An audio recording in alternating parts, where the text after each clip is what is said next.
Bismillahirrahmanirrahim. Assalamualaikum warahmatullahi wabarakatuh.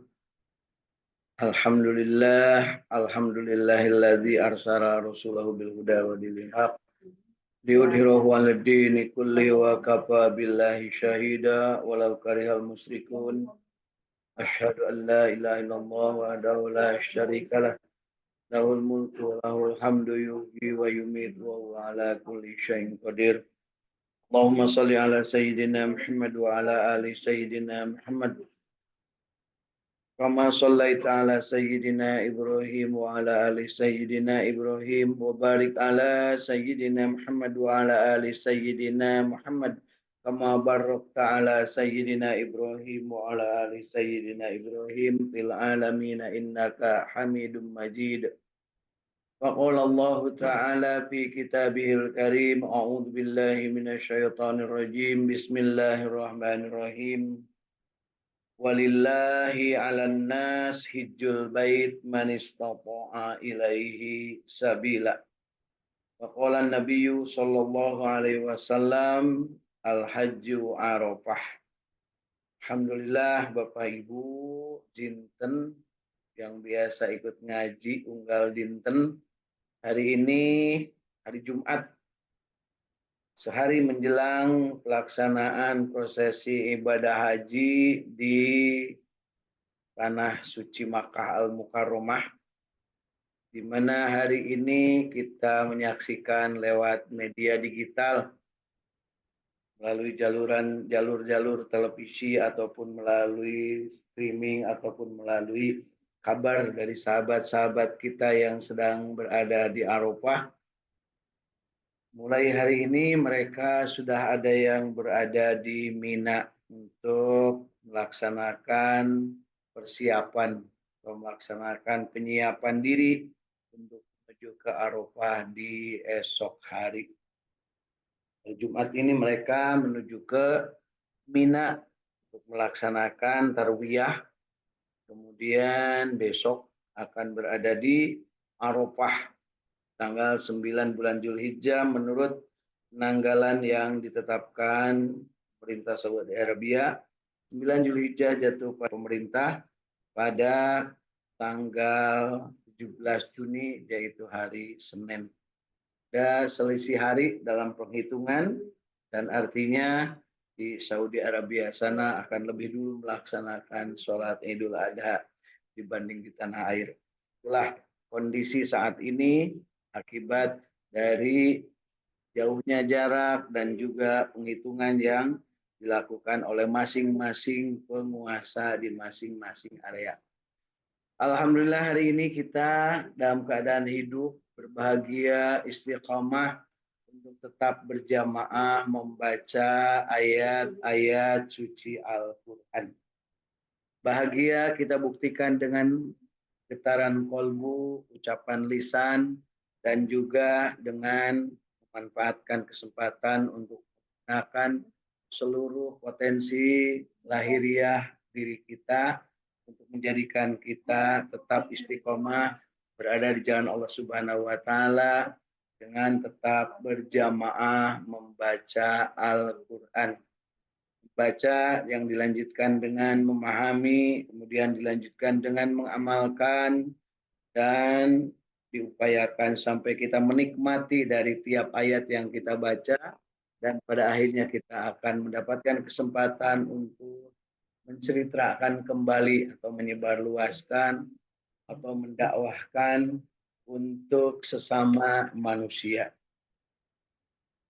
Penggalan ayat yang dibaca di pemberitaan tadi menegaskan tentang kewajiban haji itu bagi seluruh manusia. Ingat, haji itu bagi seluruh manusia. Tapi syarat dan ketentuan berlaku manusia yang seperti apa. Disebutkan di dalam frase ayat itu bahwa yang manistato'ah, ya, yang istito'ah, yang punya kemampuan, yang sudah dimampukan oleh Allah Subhanahu wa taala untuk menjadi bagian dari kegiatan aktivitas ibadah haji di tanah suci Makkah Al-Mukarramah. Nah, ketika bercerita tentang siapa manusia yang dibolehkan atau yang mendapat kesempatan atau yang dimampukan oleh Allah untuk menunaikan ibadah haji, tentunya kita perlu merunut kepada diri kita. Apakah kita termasuk yang akan mendapat kesempatan atau tidak? Nah, mengapa demikian? Karena jangan sampai muncul satupun keluhan dari dalam diri bahwa kita ini tidak mampu. Kenapa? Karena mampu itu bukan urusan diri, tapi mampu itu urusan ilahi. Hanya penegasan di ayatnya, walillahi alan nas, hanya karena Allah lah. Ya, dengan berniat hanya karena Allah lah semua manusia hijjul bait, melaksanakan perjalanan menuju Baitullah, menuju Al-Bait. Manis tapo'a, yang memiliki kemampuan dan dimampukan ilaihi sabila dari Allah Subhanahu wa taala untuk melaksanakan perjalanan tersebut. Siapa yang memampukan? Hanya Allah. Karena kesadaran kita yakin bahwa manusia itu harus sadar terhadap 4 hal. Yang pertama, sadar bahwa hidup ini ada awal dan ada akhirnya. Jadi dunia ini akan ada awal dan akan ada akhir. Awal sudah kita lalui, akhir belum kita dapatkan. Awal ketika lahir kita sudah, tidak sedikit yang berpesta ulang tahun setiap tanggal dia dinyatakan dilahirkan. Tapi kadang orang lupa terhadap hari kematiannya. Dia tidak berhitung, dia tidak menghisap diri bahwa kematiannya juga pasti akan ada tanggalnya dan pasti akan ada waktu yang tepat dan pasti akan ada caranya ketika dia akan meninggal. Kenapa orang berani sekarang memperingati hari kelahiran padahal dia waktu dilahirkan tidak ingat? Yang dia tahu hanya informasi saja, yang dia tahu hanya katanya, yang dia tahu hanya berdasarkan titi mangsa yang dibuat oleh orang-orang yang waktu itu mungkin dia benar hidup dan menyaksikan kita. Atau hanya sekedar awang-awang, sekedar di awal kapan lahirnya, tanggal berapa, jam berapa. Karena tidak sedikit juga yang orang sebenarnya tidak jelas kapan lahirnya setelah pastinya. Ada yang mungkin di rumah sakit, yang pertama kali menuliskannya adalah bidan ataupun mungkin perawat ataupun suster, bisa jadi dia saat itu menuliskan, dia menuliskannya pas di jam yang atau di waktu yang tepat atau di jam yang benar, bisa juga sekian menit kemudian atau mungkin menurut catatan dia lebih dulu dari waktu pertama kalinya benar dilahirkan. Itu dimungkinkan, ya. Apalagi di zaman dulu kala, di zaman puluhan tahun yang lalu, ya tidak ada kalender, bahkan mungkin pada saat itu di awang aja, di awang-awang. Oh iya waktu itu hari Sabtu, tanggal sekian, ya kira-kira Wanci Janari, ya. Lahirnya di mana? Di Paraji, ya gitu ya. Baik Bapak Ibu, jadi lahir kadang banyak orang yang memperingati hari kelahirannya, tetapi jarang orang yang menyengaja mengingat hari kematian. Padahal hari kematian itu pasti dan hari lahir juga sudah dilakukan dan pastinya itu kapan hanya Allah. Makanya tambatan hati kita ketika kita menceritakan tentang hari kematian, maka hanya kepada Allah lah kita mengingat Allah bahwa Allah akan menetapkan hari itu, tanggal itu, tempat itu, dan juga cara itu. Dan sudah ditetapkan oleh Allah dan kita tinggal menunggunya saja kapan itu terjadi.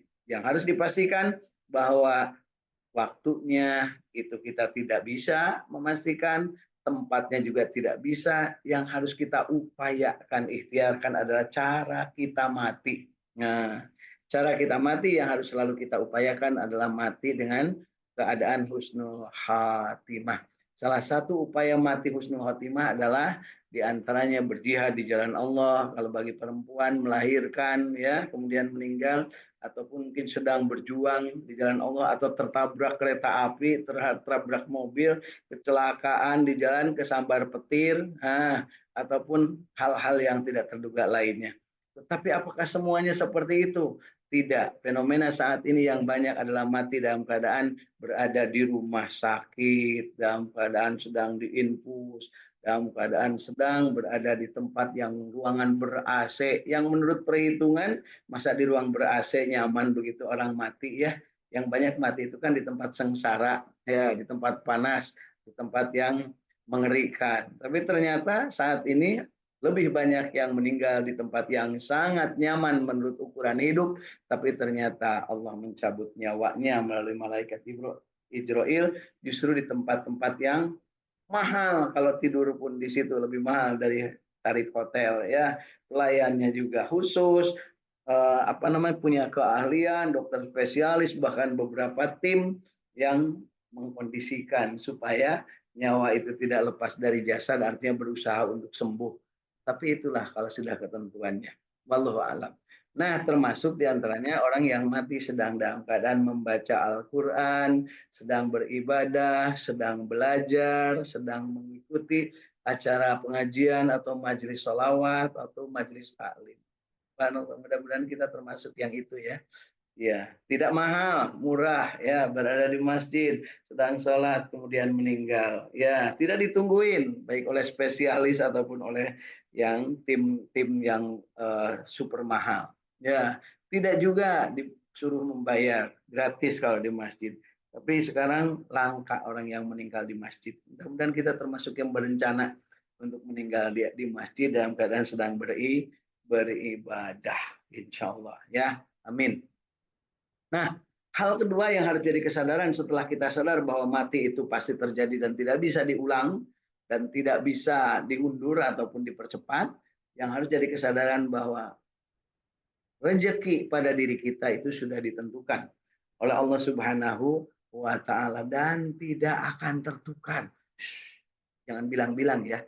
Rezeki itu tidak akan tertukar. Jadi ngapain rebutan jabatan, rebutan kekuasaan, rebutan karir kalau kita sadar bahwa tidak akan tertukar. Biasa saja. Kalau memang kita seharusnya mendapatkan, maka Allah lah yang akan memberikan. Tapi tidak sedikit orang yang rela mati, bahkan bersumpah, saya siap mati untuk jadi presiden. Siapa yang nggak siap mati? Oh, yang jadi petani aja siap mati, apalagi jadi presiden. Sampai-sampai ujung-ujungnya dengan tekad itu menghalalkan cara curang, culas, dan lain sebagainya.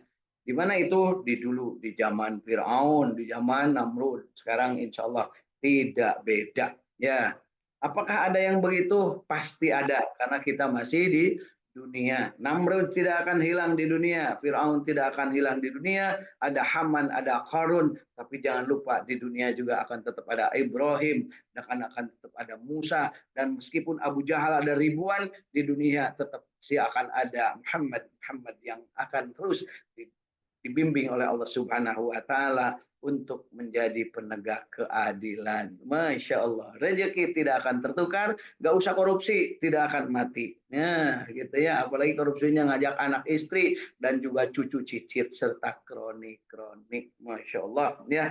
Itulah negeri kita serba komplit ya. Firaun ada, Namrud ada, Haman ada, Korun juga ada. Tapi jangan lupa Musa, Ibrahim, dan Muhammad akan selalu diilhamkan kepada insan-insan yang bertakwa. Baik, yang ketiga yang harus jadi fondasi kesadaran kita adalah bahwa yang namanya tugas dan kewajiban manusia itu satu dan lainnya itu ditetapkan oleh Allah dan tidak akan bisa diwakilkan kepada orang lain. Ketika sudah mendapatkan tugas, ketika mendapat kewajiban itu, kita tidak bisa menghindar.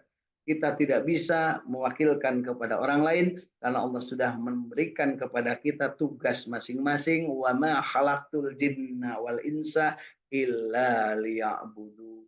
Hanya untuk berbakti, mengabdi kepada Allah Subhanahu wa taala. Tentunya ketika kita berbakti dan mengabdi, Allah Subhanahu wa taala berikan petunjuknya, hudal linnas wa bayyinatin minal huda wal furqan, itulah Al-Qur'an, dan kemudian akan diberikan contoh kehidupannya, itulah namanya Kanjeng Nabi Muhammad sallallahu alaihi wasallam. Disebutkan bahwa beliau adalah sebagai uswatun hasanah. Laqad kana lakum fi Rasulillah uswatun hasanah. Dan beliau memberikan contoh teladan kepada kita untuk melakukan tugas dan kewajiban kita dengan sebaik-baiknya, yaitu dengan membaca tanda-tanda keagungan Allah di muka bumi dan di langit ini dengan selalu berpikir kepada Allah, berpikir kepada ciptaan-ciptaan Allah, memikirkannya. Dan kita selalu berzikir, memuji Allah, mengingat Allah ketika kita melihat fenomena alam yang terjadi ini. Jadi berpikir dengan daya pikir kita terhadap ciptaan Allah dan kita berzikir mengingat Allah dengan segala kelebihan dan keagungannya. Dan pada saat yang sama kita juga harus maksimal bergerak di bumi ini untuk berikhtiar maksimal memperoleh ridho Allah, yaitu kita menjalankan berbakti atau mengabdi atau beribadah kepada Allah.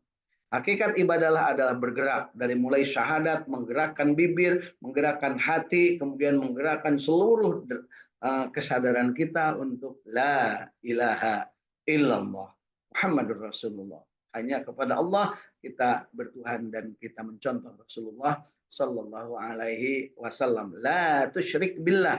Ya, maka kita nyatakan raditu billahi robba wabil islami dina wabi muhammadin nabiyya wa rasulah. Kita minta kepada Allah, Rabbi zidni ilma warzuqni fahma, untuk memampukan diri kita melaksanakan kewajiban yang menjadi tugas dari dalam diri kita. La haula wala quwwata illa billahil aliyyil azim. Kembangkan energi positif untuk menjadikan diri kita mampu tampil menjadi jati diri yang sebenarnya, yaitu menjadi abdinya Allah, sehingga pada saat akhirnya kita akan mengucapkan kalimat yang diucapkan oleh para nabi dan rasul tentang bimbingan untuk mencapai kualitas keimanan. Hasbi Rabbi jalallah ma fi qalbi khairullah Nur Muhammad sallallahu la ilaha illallah Muhammadur Rasulullah la ilaha illallah al-malikul haqqul mubin Muhammadur Rasulullah sadiqul wa'dil amin. Di saat yang sama muncul kewajiban untuk melaksanakan sholat, maka kita katakan inna sholati wa nusuki wa mahyaya wa mamati lillahi rabbil alamin. Ketika muncul kewajiban membayar zakat, maka yunfikuna fisyarra'i wad dharra'i, sampaikan, berikan dengan cara yang terbaik, dengan memanfaatkan potensi diri, baik dalam keadaan kita senang atau dalam keadaan kita sulit, kita tetap melaksanakan infak di jalan Allah Subhanahu wa ta'ala. Dan pada saatnya ketika disuruh bagi diri kita itu untuk menghisab diri, memberikan kemampuan kepada diri untuk menghargai apa yang menjadi kualitas diri sebagai makhluk, maka katakan ke dalam diri pada saat yang sama, yunfiquna fis sarai wad dharai wal kadimina ghaid, mengendalikan hawa nafsu, mengendalikan emosi, wal afina anin nas, memaafkan seluruh manusia. Kemudian berikutnya adalah berzikir kepada Allah sebanyak-banyaknya dan fastaghfaru, beristighfar ketika kita berbuat salah dan keliru. Itulah makna dari kita memanfaatkan potensi diri kita untuk menjadikan ibadah saum sebagai sarana diri kita untuk menghisab diri. Dan setelahnya saum, berinfak, berzakat, kemudian kita juga jangan lupa ketika diperintahkan oleh Allah, fadzing finnas ya'tuka rijalan. Nah, maka ketika dipanggil oleh Allah Subhanahu wa taala untuk bil hajj, untuk melaksanakan ibadah haji yang diserukan oleh Allah Subhanahu wa taala melalui seruan adzan Kanjeng Nabi Ibrahim alaihissalam, maka katakan ke dalam diri, hei diri, katakanlah, ucapkanlah talbiyah, labbaik Allahumma labbaik, labbaik la syarika laka labbaik, innal hamda wan ni'mata laka wal mulk la syarika lak. Pada saat yang sama kita penuhi panggilan Allah, kita nyatakan diri kita adalah makhluk Allah yang hamba ini tidak punya kekuatan, tidak punya daya selain hanya karena Allah, dan kita memohonkan kepada Allah untuk ditetapkan la tusyrik billah, untuk menikmati semua karunia Allah Subhanahu wa taala. Dan pada saatnya kita menjadikan diri kita melangkahkan kaki dengan penuh keyakinan bahwa kita melaksanakan ibadah haji. Labbaika Allahumma hajjan, labbaika Allahumma umroh. Ya, lillah, semuanya lillahi ta'ala. Nah, pada saat itulah kita diuji, kita diminta untuk menguji diri kita, apakah kita mampu dan dimampukan atau tidak. Nah, Rezeki sudah disiapkan, mati sudah ditentukan, kewajiban sudah ditetapkan dan tidak bisa diwakilkan, maka pada saat itu harus ada kesiapan dari dalam diri kita yang namanya selalu yakin bahwa diri ini dilihat Allah, diri ini diatur Allah, diri ini diawasi Allah, diri ini segala sesuatunya adalah dikehendaki oleh Allah, baik hidup atau mati, rezekinya banyak atau sedikit, dia melaksanakan kewajiban atau tidak, dan termasuk di dalamnya kita sadar atau tidak bahwa diri kita ini diawasi. Puncak kesadaran kita adalah ketika kita menjadikan Allah sebagai Tuhan kita. Kemudian kita yakin riak bahwa yang namanya Rasulullah Nabi Muhammad SAW adalah contoh teladan kita. Dan kita yakin bahwa petunjuk Allah diberikan sempurna ke dalam diri kita, ditiupkan untuk mampu memilah mana yang mau diambil. Allah sudah mengilhamkan fa'alhamaha fujuraha wa taqwaha ke dalam diri, tinggal kita apakah kita akan cenderung kepada fujur berbuat jahat atau kepada takwa berbuat baik. Pada saat itulah kita akan menjadi manusia yang sebenarnya, yang akan menjadikan diri ini mampu melakukan yang terbaik.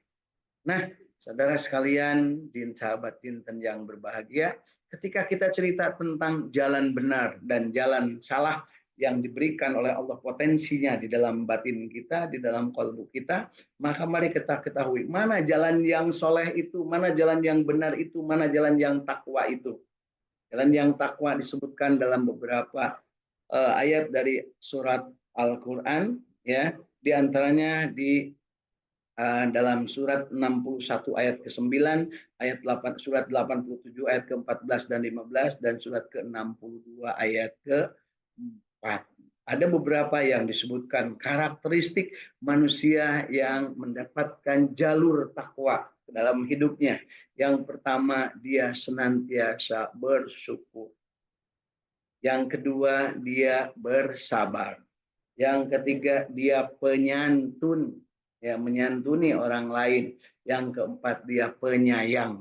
Nah, kalimat-kalimat bersyukur, bersabar, menyantuni, dan menyayangi ini sangat populer di kalangan diri kita. Sering kita mendengarnya.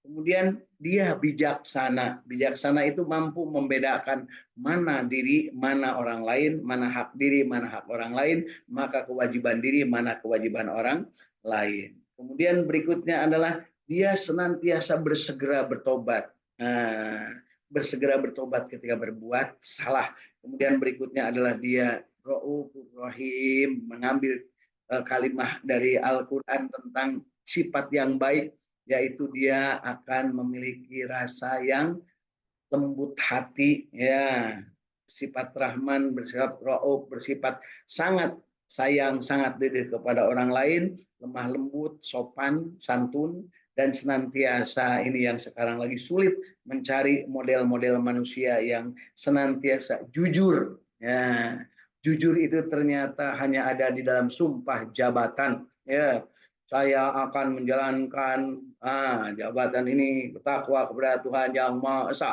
Ya, setiap hari hampir dikatakan itu, tapi ternyata baru jadi pejabat beberapa saat sudah hilang kejujuran. Akibat apa? Banyak hal yang kepentingan. Ya, ada karena tekanan, ada juga yang karena memang kepentingan. Ya, tapi yang banyaknya adalah karena kepentingan. Karena kalau tekanan sebenarnya kalau pejabat harus bisa melawan, ya, tapi ternyata tidak. Ya, kemudian yang berikutnya adalah dia harus dapat dipercaya. Nah, karakter-karakter ini 1, 2, 3, 4, 5, 6, 7, 8, 9 karakter ini kalau ada dalam diri, maka itulah yang memiliki derajat takwa dari seseorang. Saya ulangi, yang pertama bersyukur, yang kedua bersabar, yang ketiga penyantun, yang keempat penyayang, yang kelima bijaksana, yang keenam suka bertobat, yang ketujuh lemah lembut, yang kedelapan jujur, dan yang kesembilan dapat dipercaya. 9 karakter ini menjadi karakter yang disebut takwa. Tentunya satu dengan yang lain sesuai dengan kapabilitas dan kapasitasnya serta beban yang diterimanya. Kejujuran seorang ketua RT pasti beda dengan kejujuran seorang menteri dalam hal godaannya, dalam hal jebakannya, ya, dalam hal apa namanya tantangan-tantangannya. Demikian juga amanah ketua RW dibanding dengan amanah seorang gubernur pasti beda. Ya, ini kadang kebalik. Masih ketua RW tapi kelakuannya seperti bupati, ya. Masih ketua RT tapi lebih dari wali kota, suka mengatasnamakan. Ya, banyak seperti itu, ya. Kemudian orang yang semacam ini yang mempunyai 9 karakter tadi, saya ulangi sekali lagi, bersyukur, bersabar, penyantun, penyayang, bijaksana, suka bertobat, lemah lembut, jujur, dan amanah. Ini kalau menjadi pejabat, maka dia akan menjadi pejabat yang konsekuen, yang istiqomah, dan akan mendapatkan kesuksesan dari posisi yang diembannya. Pun demikian, ada karakter yang disebut fujur. Kalau yang tadi takwa, kalau yang sekarang yang disebut fujur, yang akan menjadikan orang itu merugi, gagal dalam kehidupan dunia, dan pasti dia akan mempertanggungjawabkannya di akhirat dalam keadaan merugi juga.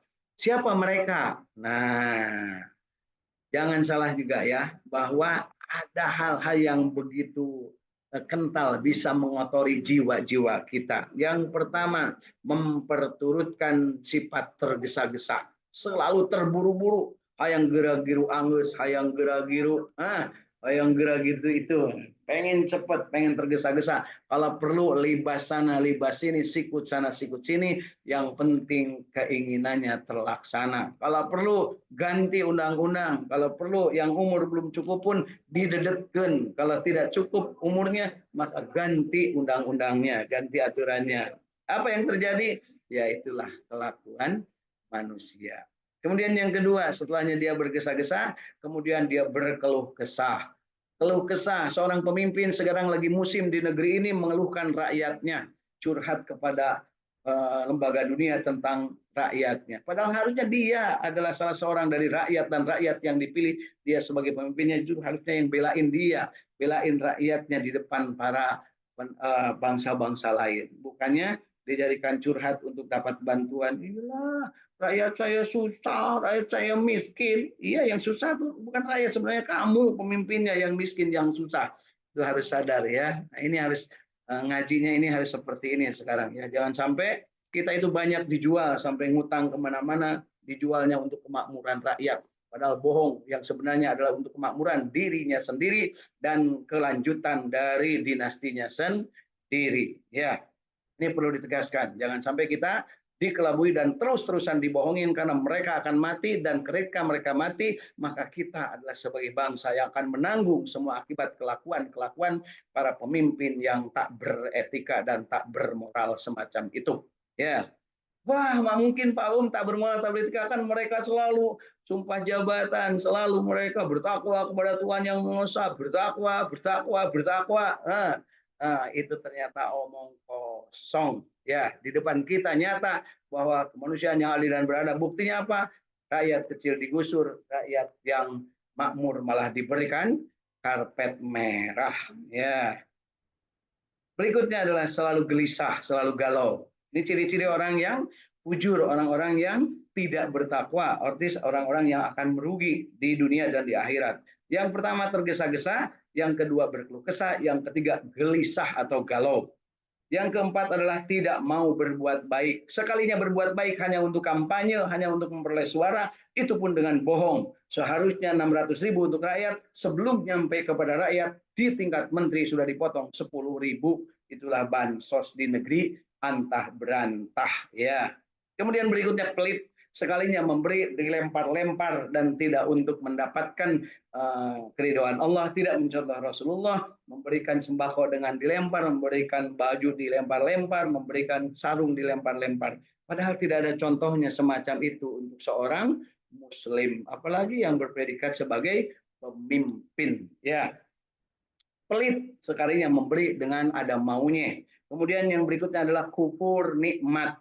Artinya kufur nikmat itu apa? Sesuatu yang sebenarnya dia itu mendapatkan tapi dia selalu kurang. Selalu ingin. Nah, sekarang ingin dinaikkan gaji-gaji. para penggawanya, para pegawainya. Sementara rakyat dinaikkan pajaknya. Sama-sama dinaikkan, pegawainya dinaikkan gajinya, rakyatnya dinaikkan pajaknya. Sama-sama naik, jangan khawatir ya. Sama-sama naik. Rakyat mau makan pun, mau beli beras pun dipajak, dinaikkan. Ya, nanti jangan-jangan mau BAB pun harus dipajak. Ya, kemudian berikutnya adalah pendebat, dia selalu menyalahkan, dia selalu tidak mau menerima kebaikan dari orang lain, apalagi dari yang sifatnya bawahan ataupun yang di bawah kendalinya. Dianggapnya itu tidak sesuai karena yang dianggap benar hanya dirinya sendiri. Pendebat akan selalu menampakkan dirinya sebagai orang yang dialah yang paling benar. Berikutnya adalah pembantah. Nah, ini lebih parah lagi, yaitu dia selalu membantah. Meskipun ada unsur kebenaran, dia selalu membantah. Karena bagi dirinya, di dalam dirinya terdapat kekuasaan. Siapa yang membantah, libas. Kalau perlu, penjarakan. Naudzubillah ya. Berikutnya adalah dia zalim. Zalim itu apa? Ada hak orang lain yang dia rampok, yang dia ambil. Haknya orang lain untuk mendapatkan kesempatan, dia rampok. Baik rampok secara konstitusi ataupun rampok secara benar-benar finansial untuk memperkaya diri dan keluarganya serta dinastinya. Kemudian yang berikutnya adalah jahil. Jahil ini adalah bodoh. Ya, jahil, bodoh. Bagaimana disebut bodoh? Dia memilih hanya yang pro kepada dia saja, meskipun belenggu. Ya, dia hanya memilih yang pro kepada dia meskipun orangnya itu kacau beliau. Dia hanya milik kepada dia meskipun tak jelas apa yang menjadi motivasi dalam dirinya. Ya, dia yang tidak paham dia ditunjuk. Mana pada saat yang terjadi ini maka akan ada pemberian sebuah amanah kepada orang yang tidak kompeten. Pemberian tanggung jawab kepada manusia-manusia yang hanya mencari muka, kepada orang-orang yang hipokrit, kepada penjilat, dan kepada orang-orang yang hanya mementingkan dirinya yang penting dia aman. Nah, di dunia yang semacam ini akan mendapat konsekuensi. Mari kita saksikan, dan sudah banyak kita saksikan, orang-orang yang semacam ini di dunia pun mereka tidak mendapat ketenangan. Dia tergesa-gesa, dia berkeluh kesah, dia gelisah, tak mau berbuat baik, pelit, kufur, pendebat, pembantah, zolim, dan jahil. Kita ingat ada sebuah pedoman bagi diri kita selaku muslim, bahwa hindari 5 hal dalam kehidupan ini agar kita tidak terjerumus kepada bahaya atau kecelakaan atau kerugian. Yang pertama, jangan sampai beramal tanpa ilmu. Yang kedua, jangan sampai berilmu tak beramal. Yang ketiga, jangan sampai kita itu bodoh tapi tak mau nanya. Jangan sampai juga kita yang keempat, yaitu dia suka iseng mengganggu orang berbuat baik. Dan yang kelimanya adalah dia suka menyepelekan kewajiban. 5 hal harus dihindari: berilmu tanpa amal, beramal tanpa ilmu, bodoh tak mau nanya, kemudian dia pada saat yang sama dia juga mengganggu orang berbuat baik, dan dia selalu menyepelekan kewajiban yang ada dalam dirinya. Nah, ketika itu semua terjadi, maka Allah Subhanahu wa taala memberikan kepada kita fa'alhamaha fujuraha wa taqwaha. Ya, diilhamkan kepada manusia itu fujur dan takwa yang silahkan dipilih, silahkan dipilah, dan setiap manusia akan punya kemampuan untuk itu. Nah, kembali kepada pokok masalah tadi, bahwa orang yang menunaikan ibadah haji adalah yang mempunyai kemampuan, maka yuk kita takar diri kita. Apakah kita akan mampu dan dimampukan Allah? Kita sudah Islam, berarti kita sudah mampu untuk mendapatkan tiket untuk menaikkan ibadah haji dan umroh. Apakah kita sehat? Berarti kita akan punya rekomendasi untuk berangkat. Apakah kita punya bekalnya berupa hartanya yang kita miliki? Mampukah kita beli tiket ataukah kita akan ada yang bayarin? Kemudian berikutnya, apakah kita secara kolbu kita, secara batiniah kita tertambat hati sehingga dilancarkan di perjalanannya dalam keadaan yang terbaik. Kemudian secara ruhaniah kita, apakah kita memang sudah layak untuk menjadi penghuninya. hari Arafah di tanggal 9 Zulhijjah itu berada di padang Arafah. Kenapa disebut penghuni? Karena Rasul mengatakan satu hari dalam seumur hidupnya manusia itu diharapkan akan mampu berada di padang Arafah untuk menunaikan ibadah haji pada tanggal 9 bulan Zulhijjah. Jawabannya ada pada diri kita masing-masing. Tentunya kita juga melihat fenomena saat ini, orang sudah berada di tanah suci, tapi ternyata dia tidak diperkenankan untuk menunaikan ibadah haji. Karena apa? Ada hal prinsip yang dia lakukan yang tidak sesuai dengan yang disepakati, yaitu secara aturan main bahwa yang boleh menunaikan ibadah haji hanya yang mempunyai tasyrih atau tiket untuk berada di Arafah, maka tidak sedikit sekarang yang akhirnya diusir dari tanah haram karena dia melanggar aturan karena berada di tanah haram tidak menggunakan paspor atau visa untuk menunaikan ibadah haji, tetapi paspor atau visa yang untuk kegiatan ziarah biasa atau kunjungan biasa. Alhamdulillah, mudah-mudahan kita sekalian termasuk yang pada saatnya dimampukan dan kita berharap kepada Allah Subhanahu wa taala, kita penuh harap saatnya di tanggal 9 bulan Zulhijjah tahun manapun ya Allah kita diberikan kesempatan untuk berada di padang Arafah untuk menunaikan ibadah haji. Jangan lupa Bapak Ibu, cara untuk menunaikan ibadah haji dan juga teknik serta aturan-aturannya itu dibuat oleh manusia. Tapi karena Allah kalau Allah yang menghendaki, tidak sedikit juga yang sehari menjelang penutupan kota Mekah dari dikunjungi oleh orang-orang dari luar kota Mekah, ada juga yang mendapat tiket haji khusus, haji furoda, haji yang mendapat panggilan dari pemerintah Saudi karena prestasi-prestasi yang bersangkutan di dalam kehidupan kemasyarakatan. Ya, kita mendengar ada beberapa public figure yang berangkat dan juga menjadi bagian dari calon jamaah haji yang tanggal 9 besok mereka akan juga diberikan kesempatan ada di Arafah. Padahal mereka tidak menyiapkan diri jauh-jauh sebelumnya, hanya mereka termasuk yang benar-benar mengabdi kepada Allah dengan pengabdian yang sebaik-baiknya. Alhamdulillah, mudah-mudahan kita dan anak cucu kita dijadikan oleh Allah Subhanahu wa taala manusia-manusia yang terpilih untuk berada di padang Arafah pada hari Arafah untuk melaksanakan ibadah haji. Nah, ini saya bersama cucu saya ini sedang alhamdulillah ya, ada. Yuk kita bertalbiyah. Labbaik Allahumma labbaik. Labbaik la syarika laka labbaik. Innal hamda wan ni'mata laka wal mulk la syarika lak. Labbaik Allahumma labbaik. Labbaik la syarika laka labbaik. Innal hamda wan ni'mata laka wal mulk la syarika lak. Labbaik Allahumma labbaik. Labbaik la syarika laka labbaik. Innal hamda wan ni'mata laka wal mulk la syarika lak. Allahumma salli ala sayyidina Muhammad wa ala ali sayyidina Muhammad.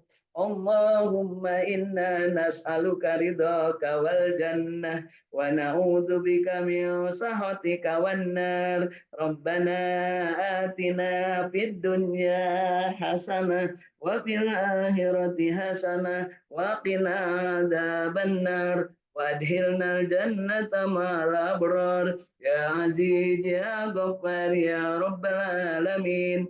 Labbaik Allahumma labbaik. Labbaik la syarika laka labbaik. Innal hamda wan ni'mata laka wal mulk la syarika lak.